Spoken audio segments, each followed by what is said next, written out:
ઝી 24 કલાકના અહેવાલની ધારદાર અસર થઈ છે। સુરતમાં એસઓજી પોલીસ હાથ ધરશે કાર્યવાહી। ઓનલાઈન વેચાણ કરનારા પર તવાઈ આવશે।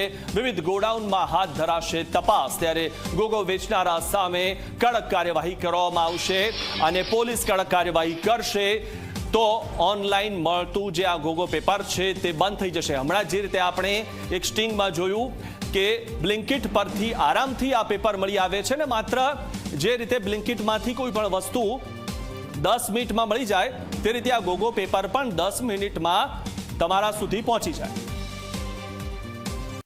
અમે અગાઉ માહિતી આપી હતી એ પ્રમાણે ઇન્સ્ટામાર્ટ અને બ્લિંકિટ બંને પર વેચાઈ રહ્યા છે। એમાં ઇન્સ્ટામાર્ટના જે ગોડાઉન છે ત્યાં તો જઈ અમે તમામ જે ગોગો પેપર છે જપ્ત કરેલા અને એ લોકોને કડક ચેતવણી આપી છે।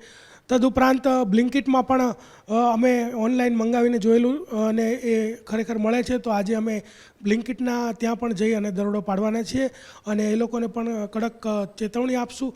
તદુપરાંત બંને પાસેથી 1 મહિનાના અને 1 વર્ષના ડેટા માંગીશું કે કોણે કોણે ગોગો પેપર ઓનલાઈન મંગાવ્યા છે। તો એ લિસ્ટ મળ્યાથી કયા કયા ગલ્લાવાળાઓએ ત્યાંથી ગોગો પેપર ખરીદ્યા છે, કઈ કઈ વ્યક્તિઓએ પર્સનલ યુઝ માટે ખરીદ્યા છે તેની જાણ થઈ શકશે અને ત્યારબાદ એ લોકો પર વોચ રાખી શકાશે।